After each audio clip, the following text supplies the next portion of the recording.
नमस्कार। भारत सरकार ने कल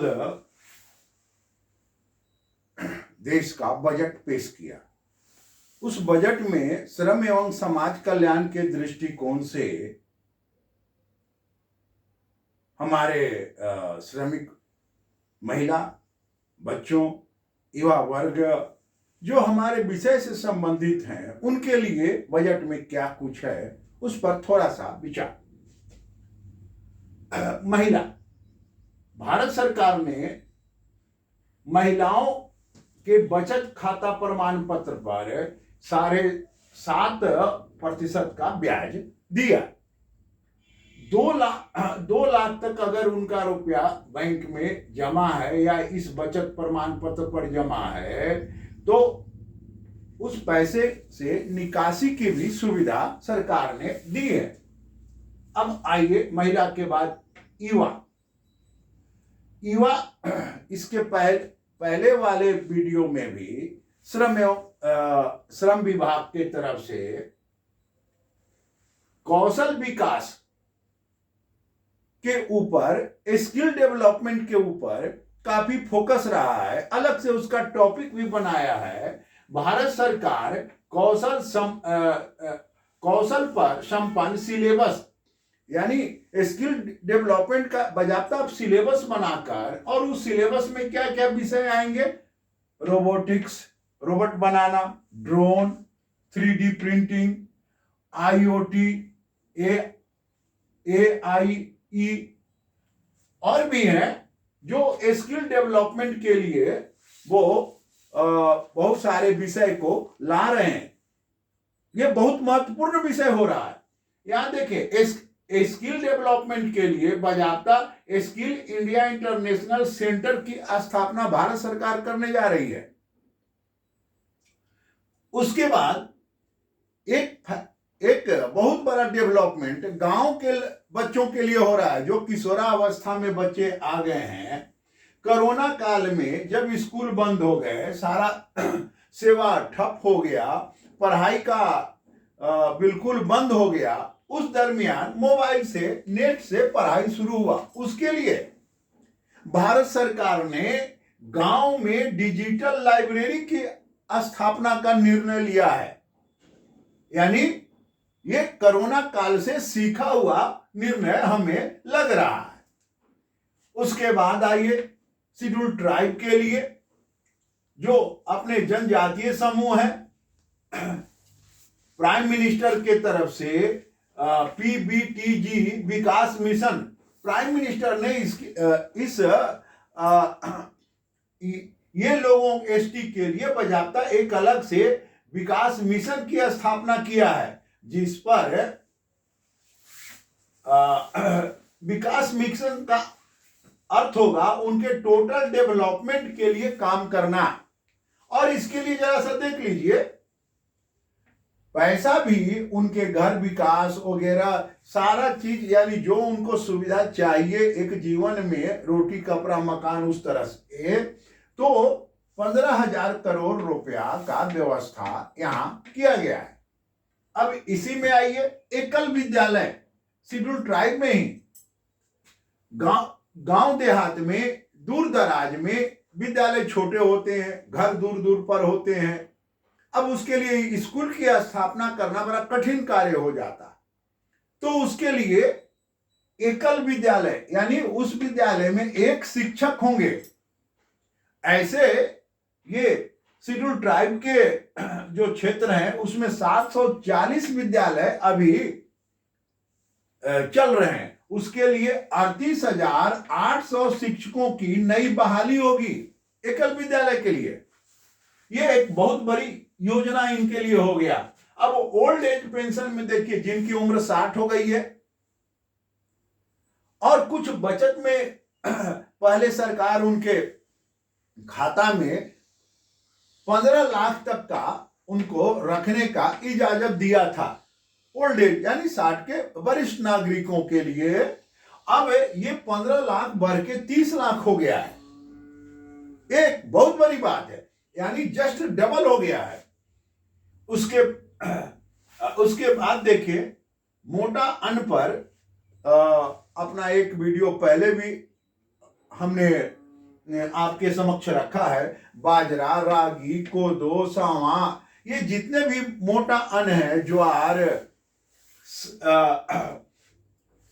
ये सबके लिए उत्पादन पर सरकार एक विशेष योजना लेके आ रही है और इन मोटा अनाजों पर पुनः शोध कार्य भी होगा ताकि किसानों को कम लागत में, जहां पानी की सुविधा कम है, जहां गर्मी पड़ता है, खाद की कमी है, तो यहाँ मोटा अन्न में लागत भी कम आ रहा है। और स्वाभाविक है, एक तो लागत कम, पानी का भी स्थिति सही कम में हो जाता है, और उसके बाद आज मार्केटिंग भी भारत सरकार करेगी, ऐसा उन्होंने अपने इसमें कहा है। बगीचा लगाने के लिए, किसानों के लिए, ये भी किसान के लिए ही है। बगीचा लगाने के लिए 2200 करोड़ रुपया पौधा के लिए सरकार ने अलॉटमेंट किया है। और मत्स्य पालन, अब इस जहां पोखरा है, जैसे बिहार का जो ये उत्तर बिहार एरिया है, दरभंगा, मधुबनी, सीतामढ़ी, ये सब जो एरिया बिहार के हैं, वहां घर के आगे पोखरा बहुत होता है, उसमें मछली पालन। अब अगर जो मछुआरे परिवार हैं या जो भी व्यक्ति, जो युवा अगर मछली पालना चाहते हैं, मछली पालन घर बनाना चाहते हैं, तो उनके लिए बजट में 6000 करोड़ रुपया की व्यवस्था किया गया है। अब आप देखें, यातायात के लिए, किसी भी देश के विकास के लिए 2-3 बातों की होना बहुत आवश्यक होता है। पहला, वहां का शिक्षा में भी बजट अच्छा है, बजट बढ़ गया है। उसके बाद यातायात, आप कहीं भी हैं, आने जाने की सुविधा, अमेरिका का, चीन का विकास का सबसे बड़ा कारण ये संपर्क सूत्र है, यातायात, रूट वहां का, रेलवे कितना अच्छा है। तो जब कोई राज्य, कोई शहर विकास करता है, तो उसके लिए रोड बनाना, ट्रेन का व्यवस्था, रेल का व्यवस्था, और भी वाहन, बोट जो भी है जिससे आदमी आ जा सकता है, उसके लिए व्यवस्था करना, तो इस पर भी काफी पैसा, उसमें रेल भी आ गया है, काफी बढ़ोतरी हुई है। हरित विकास, ये जो रास्ता बनेगा वो हरा होगा, ये नया डेवलपमेंट है गडकरी जी का, इस पर उनका बहुत लंबा चौड़ा भाषण भी आता है। अब देखें, सीधा ये सभी श्रमिकों से संबंधित है। भवन निर्माण, भारत सरकार ने, चूंकि आज सबसे अधिक भवन निर्माण में व्यक्ति लगे, बिहार के करीब 30% जितने भी असंगठित क्षेत्र के श्रमिक हैं, उसका 30% सिर्फ भवन निर्माण पर जीवन यापन करते हैं। और बिहार में बालू है, बालू का सप्लाई 10 राज्यों का है, 10 राज्यों में है। अब आप देखें, भवन निर्माण के ऊपर भारत सरकार ने, यानी फ्लैट्स के ऊपर घर बनाने के सुविधा के लिए सरकार ने बहुत बड़ा स्कीम लाया है। यानी ये भवन निर्माण में सस्ता घर, सस्ता फ्लैट मिलने में सुविधा होगी। उसके बाद देखिए, कोरोना काल में भारत सरकार ने यह निर्णय लिया कि देश के जितने भी जिले हैं, सभी जिले में एक मेडिकल कॉलेज होगा। यह डिसीजन सरकार ने लिया और उसका बेनिफिट भी हुआ। अभी तक करीब 500 जिले में मेडिकल कॉलेज खुले हैं। अब देखिए, 157 उन मेडिकल कॉलेजों में नर्सिंग की भी पढ़ाई, यानी नर्सिंग की भी पढ़ाई होगी। ये एक बहुत बड़ा है, नर्सिंग स्टाफ है। और भारत में केरल से ये नर्सिंग स्टाफ ही तो 1850 से जाना शुरू किए थे। आज केरल की बहुत सारे लोग नर्सिंग में ही सेवा दे रहे हैं। ये उनका तो ये नर्सिंग पर सरकार ने काफी ध्यान दिया। और उसके साथ साथ अब देखें 50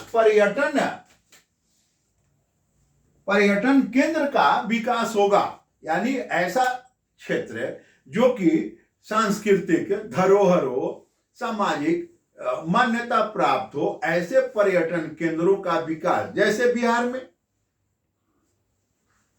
बांका का मंदार पर्वत, राजगीर, बोधगया, औरंगाबाद का देव का मंदिर, सूर्य भगवान का मंदिर।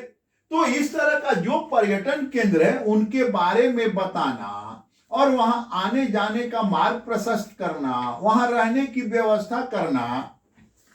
कहने का तात्पर्य कि अगर ये योजना सही ढंग से लागू हो जाता है, योजना सही ढंग से लागू हो जाता है, तो स्वाभाविक है, यानी शिक्षा, यातायात का साधन, और उसके बाद यातायात के साधन, और उसके बाद विद्युत बिजली की आपूर्ति, और चौथी चीज आती है दिमाग में सामाजिक सुरक्षा। और व्यक्ति सुरक्षित है, वहां किसी प्रकार का खतरा नहीं है, तो समाज का काफी विकास होता है, अपने आप विकास चल देता। इसमें काफी रोजगार बढ़ने की संभावना है। कोई भी बजट ऐसा नहीं होता कि वो बजट से 100% नहीं मिलेगा जी, लेकिन इतना तो जरूर है कि इस बजट से 70% जरूर अंक मिलेगा। यानी यहां से भी श्रमिकों का आना, यहां से भी छात्र आएंगे तो ये श्रमिक ही बनेंगे, भवन निर्माण में भी वही होगा, हरित विकास में भी वही होगा, यातायात में भी गडकरी जी बराबर कह रहे हैं कि हम अमेरिका से भी सुंदर रोड सड़क आपको दे रहे हैं, और वाकई में वृद्धि हो गया है। एकल विद्यालय में भी योगदान आएगा। यहाँ स्किल डेवलपमेंट, जिस पर बार बार मैं बताता हूं, पटना दूरदर्शन पर भी जब जाने का मौका मिलता है तो मैं बराबर पूछते हैं कि अंतिम आप क्या संदेश देना चाहते हैं। मैं बराबर कहता हूं अपने इस बिहार के युवा, देश के युवा वर्ग अपना स्किल डेवलपमेंट कीजिए, यानी जो नया तकनीक का विकास हो रहा है वो विकास में आपको आना पड़ेगा, नया तकनीक के। अब जैसे ये रोबोटिक्स, ड्रोन, 3D प्रिंटिंग्स, अब ये बहुत सारे ऐसे चीज है जिसको हम स्वयं नहीं जानते हैं कि इसमें क्या सिखाया जाता है, लेकिन ये रोजगार के साधन बदल रहे हैं। तो उसके बाद गांव का डिजिटल लाइब्रेरी होना, स्किल सेंटर होना, ये सारा जो आप देख रहे हैं, ये पौधा लगाने पर, ये मत्स्य पालन पर, यानी ये कृषि के लिए, ये दोनों कृषि के लिए बहुत है। कृषि मजदूर जो है, जो देश में करीब 60% कृषि पर ही लोग निर्भर, उनके लिए ये बहुत अच्छी योजना है, ये योजना मोटा अनाज योजना। तो मित्रों,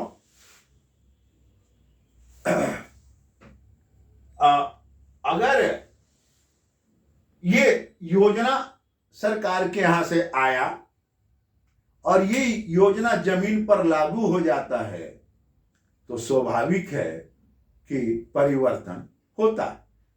आज बिहार में भी रास्ते काफी अच्छे हो गए हैं, तो इसका अर्थ है यातायात हो रहा है, पूरे देश में ये विषय अच्छा हो रहा है, भवन निर्माण, नर्सिंग कॉलेज, पर्यटन, तो रोजगार के साधन बढ़ेंगे। मित्रों, ये वीडियो कैसा लगा बजट पर? ये पूरी तरह से श्रम एवं समाज कल्याण के जो पेपर हैं उससे संबंधित है, सब टॉपिक उसी से संबंधित है।